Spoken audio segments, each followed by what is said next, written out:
오늘 말씀의 제목은 어찌하여 나를 버리셨나이까입니다. 오늘은 이 말씀을 통해서 예수님의 고통이, 십자가에서 당하셨던 그 고통이 어떤 고통이었으며, 그리고 얼마나 컸는지, 그리고 어떻게 보면은 실패 같아 보였고, 그리고 나약한 예수 그리스도의 한 인간으로서의 죽음처럼 보이지만, 사실은 그 죽음이 끝이 아니고 절망이 아니고, 사실은 온 인류의 그 영혼을 다시 한번 살리는 희망의 죽음이었다는 것을 우리가 한번 같이 살펴보려고 합니다. 본문을 보면 예수님께서는 대략 6시간 정도 십자가 위에서 고통을 당하셨던 것으로 보입니다. 25절에 보면은 이런 말씀이 있습니다. 함께 한번 읽어보겠습니다. 시작.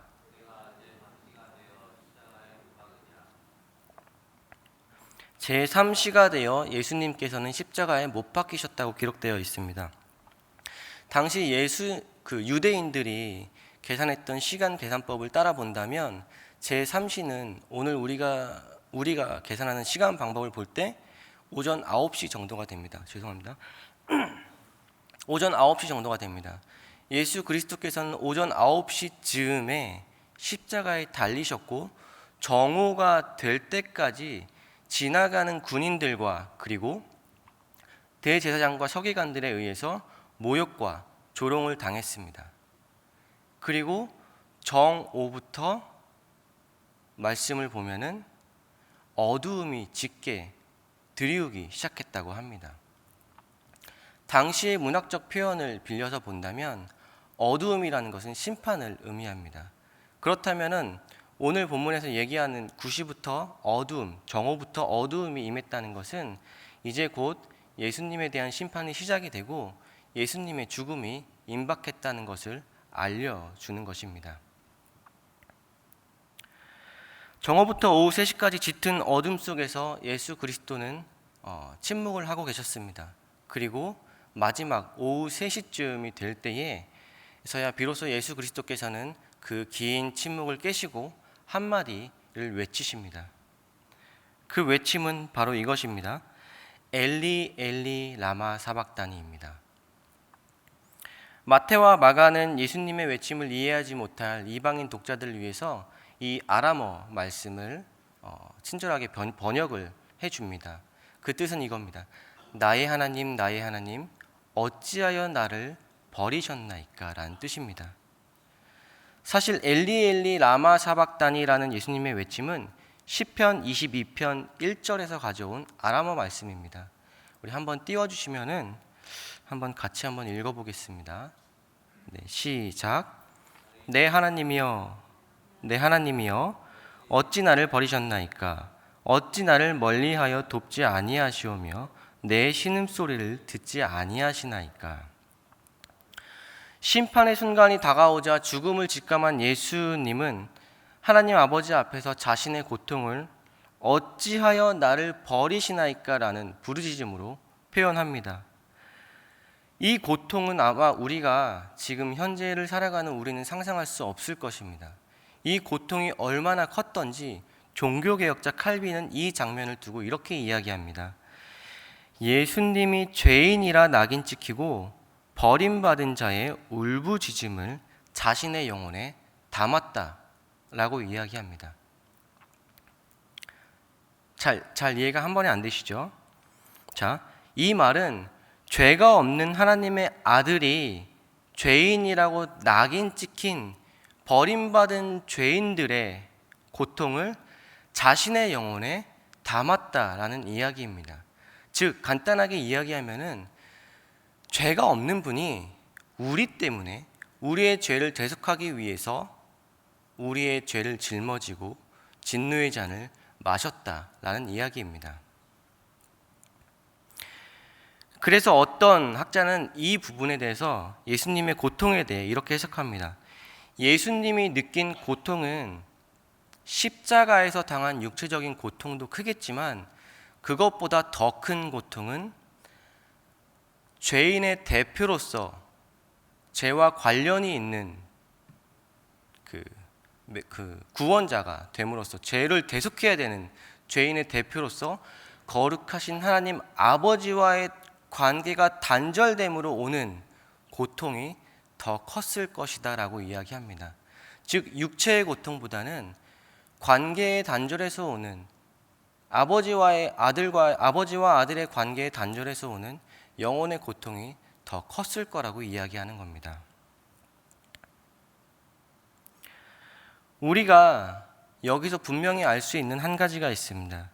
그것은 바로 예수님은 큰 고통과 고난 중에 계셨고 죄인의 대표로서 십자가 위에서 하나님 아버지와의 관계의 단절을 느꼈다라는 겁니다. 그리고 그 부분에서 굉장히 힘들어 하시면서 그 고통을 나의 하나님, 나의 하나님, 어찌하여 나를 버리시나이까 라는 외침으로 표현하셨다는 겁니다.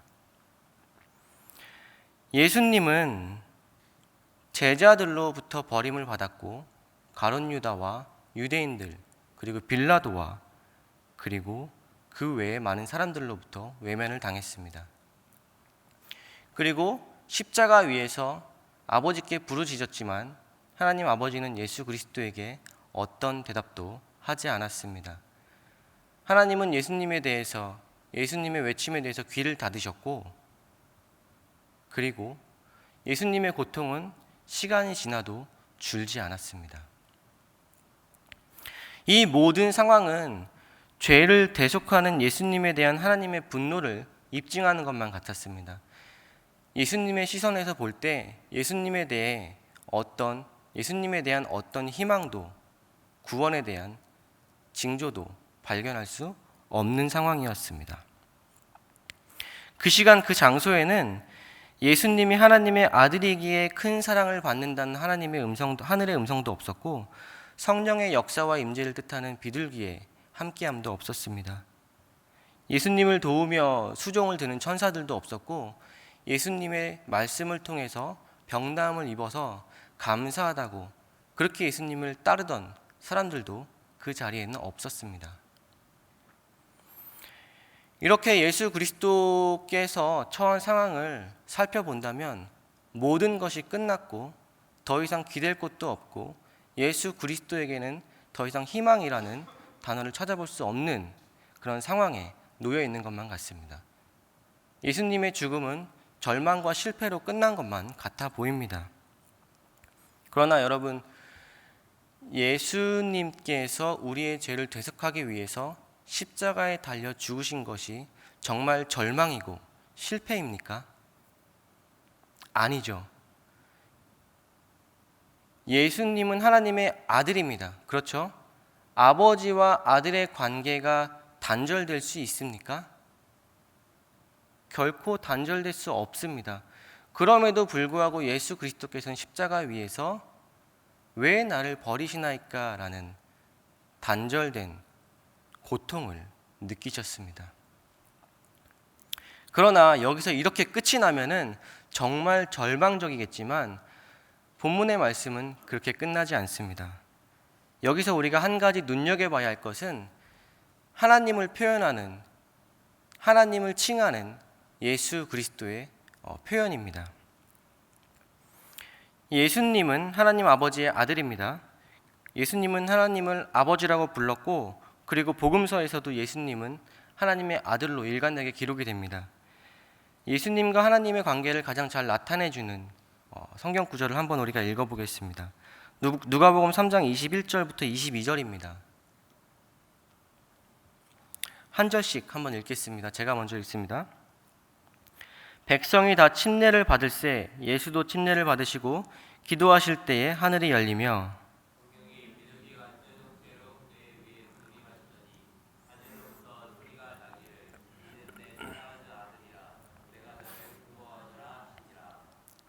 하나님은 아들 예수님이 세례를 받을 때 너무 기뻐하셨습니다.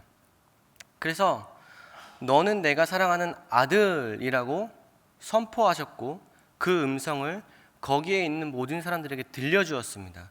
그리고 삼위일체로 계시는 성부 하나님과 성자 예수님 그리고 성령님은 그 순간 비둘기의 형상으로 함께 임재하시면서 예수 그리스도의 그 세례받음을 축복하십니다. 이 관계는 삼위의 관계로서 세상의 그 어떤 것도 끊을 수가 없습니다. 이 세 분은 이미 태초 전부터 강력하게 서로를 사랑하고 계셨고 서로를 영화롭게 하고 있었으며 서로를 즐거워하고 있었습니다. 그 관계는 그 어떤 것도 죽음도 끊을 수 없는 것이었습니다. 여러분, 아람어로 아버지를 아바라고 합니다. 우리가 자주 듣던 말이죠. 아바 아버지라고 우리가 가끔 사용하죠. 예수님도 하나님과 자신이 아버지와 아들의 관계라는 것을 명확하게 인지하고 있었습니다. 그래서 십자가에 달리시기 전에 십자가의 고통을 감당하는 것이 너무나도 힘들고 고뇌가 되어서 기도할 때에 아버지 앞에 아바라고 하면서 자신의 속마음을 털어놓으며 기도하십니다. 마가복음 14장 36절을 제가 한번 읽어드리겠습니다. 이르시되 아바 아버지여, 아버지께는 모든 것이 가능하오니 이 잔을 내게서 옮기시옵소서. 그러나 나의 원대로 마시옵고 아버지의 원대로 하옵소서 하시고. 예수님에게 하나님은 무엇이었습니까? 아버지였습니다. 이것은 그 어떤 것도 바꿀 수 없는 변하지 않는 진리입니다. 그런데 본문에서 예수 그리스도는 죄를 대속하기 위한 그 고통이 너무나도 컸고 그로 인하여 나의 아버지여 아버지여 왜 나를 버리시나이까 라고 하지 않으시고 나의 하나님 어찌하여 나를 버리시나이까 라고 표현하십니다. 한국어로는 나의 하나님이지만 여기에 아람어로 된 말씀에는 엘리 엘리라고 되어 있습니다. 여기에서 엘이라는 것은 히브리어 엘은 신 중의 신, 최고의 신, 주인을 의미하는 단어입니다. 전능하신 하나님을 뜻하는 엘샤다이라는 단어가 있는데 이 단어에 엘이 붙어 있죠. 전능하신을 뜻하는 겁니다. 그리고 여기에서 이 복수형으로 파생되어 나온 게 우리가 잘 알고 있는 엘로힘입니다. 그러면 지금 예수님께서는 십자가 위에서 하나님을 아버지라 부르지 않고 엘리, 나의 하나님이여, 전능하신 하나님이여 라고 표현하고 있다는 것은 지금 아버지와 아들의 관계로서 아버지께서 주시는 그 무한한 사랑을 느끼고 있는 게 아니라 지금 그 사랑을 느끼지 못하고 아버지와의 관계가 단절된 상태에서 그것으로 인해 굉장히 고통받고 있으며 아버지와 아들의 관계가 아니라 공의를 심판하시는, 공의롭게 이 모든 것을 재판하시는 공의로운 심판관 하나님과 죄인의 대표로서 죄를 대속하는 예수 그리스도로 지금 마주하고 있다는 겁니다. 전능자 엘 하나님은 예수 그리스도를 통해 그 죄값이 다 지불될 때까지 예수 그리스도를 살리지도 않으셨습니다. 누군가의 말처럼 예수님이 짊어진 고통은 육체가 아니라 영혼에 가해진 고통이었습니다. 아버지와의 관계가 단절되면 그곳에서부터 오는 전능자 앞에 놓인 죄인으로서의 느끼는 그 참혹감이 전부였습니다. 그 참혹감이 영혼을 고통스럽게 했습니다. 우리는 그분이 어떤 고통을 느꼈을지 상상하기조차 힘들지만 그분의 마지막 외침을 통해서 희미하게나마 엿볼 뿐입니다. 그러나 예수님의 죽음은 이 단절된 관계에서 끝나지 않습니다. 누가는 오늘 본문에 기록되지 않는 예수님이 운명하시기 전에 하셨던 말씀을 한 가지 더 기록하고 있습니다. 누가복음 23장 46절입니다. 한번 같이 읽겠습니다. 시작.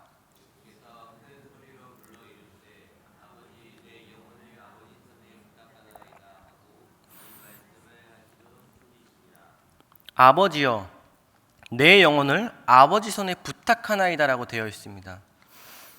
방금 전까지 전능하신 하나님이여 왜 나를 버립니까? 라고 하셨던 예수 그리스도께서 운명하시기 직전에 다시 한번 이런 고백을 하십니다. 아버지여, 내 영혼을 아버지 손에 부탁하나이다. 이 말씀은 시편 31편 5절에서 온 겁니다. 제가 읽어드리겠습니다. 내가 나의 영을 주의 손에 부탁하나이다. 진리의 하나님 여호와여 나를 속량하셨나이다. 이 말씀을 예수님께서는 인용을 하신 건데 시편에는 아바라는 단어가 없습니다. 그런데 우리가 방금 읽었던 누가복음에는 아바라는 단어가 있습니다. 예수 그리스도께서 아버지라는 단어를 의도적으로 넣으셨다는 겁니다. 하나님에 대한 예수님의 표현이 바뀌었습니다. 공의를 집행하는 전능하신 하나님에서 다시 아버지로 바뀐 거죠. 왜 나를 버리셨냐는 외침과 아버지여 나의 영혼을 아버지 손에 맡기나이다라는 두 고백을 통해서 우리가 알 수 있는 것은 예수님이 죄악으로 가득한 우리의 죄의 잔을 한 방울도 남기지 않고 다 마셨다는 것과 그로 인해 인간을 향한 저주가 사라졌다는 겁니다. 그리고 마지막으로 하나님 아버지께서 자신의 사랑하는 아들을 향해서 손을 내밀었다는 것입니다. 아버지와 아들의 관계가 끝이 나고 단절된 것 같았지만 아버지 하나님은 아들이 죽는 그 자리에 함께 하셨고 예수님의 죽음은 절망이고 실패한 것 같았지만 그 죽음은 아버지와 아들의 관계를 회복시켰습니다. 그리고 그 덕분에 우리도 하나님과 아버지와 하나님 아버지와 자녀의 관계가 되었습니다. 사랑하는 여러분, 어떻게 보면 예수님의 죽음은 절망적이고 실패 같아 보이지만 그 죽음은 결코 끝이 아니었습니다. 예수님의 대속으로 깨진 아버지와의 관계가 회복되었습니다. 이것이 우리가 사실 늘 기억해야 되는 간단하지만 잊지 말아야 할 우리 진리입니다. 우리는 예수 그리스도의 대속으로 인해 하나님 아버지께 받아들여졌습니다. 그래서 우리는 그에 대한 기쁨과 감사함으로 살아야 합니다. 가장 단순하고 간단한 것 같지만 이것이 우리가 자주 잊어버리는 복음입니다. 예수 그리스도의 대속을 통해 우리가 의롭다함을 입었고 그로 인해 하나님 아버지의 무한한 사랑 안에 들어가게 되었다는 것. 우리가 어떤 상황을 마주하더라도 아무리 힘겹고 나 혼자인 것만 같고 모든 관계가 단절되어서 하나님이 나와 함께하지 않고 나에게서 얼굴을 돌린 것만 같아 보이는 그런 참담함이 느껴지는 때일지라도 우리가 절대 놓지 말아야 할 것은 바로 이 한 가지 사실입니다. 하나님은 나의 아버지가 되시고 내가 어떤 상황에 있던 간에 나와 함께 하신다는 겁니다. 아버지로서 나를 자녀로 돌보시고 내가 처한 상황을 함께 아파하시면서 그 가운데 우리를 향한 당신의 뜻을 이루어 간다는 것을 우리가 잊지 말아야 합니다. 사랑하는 여러분, 오늘 하나님이 우리에게 허락하신 하루를 또 한 번 살아갈 겁니다.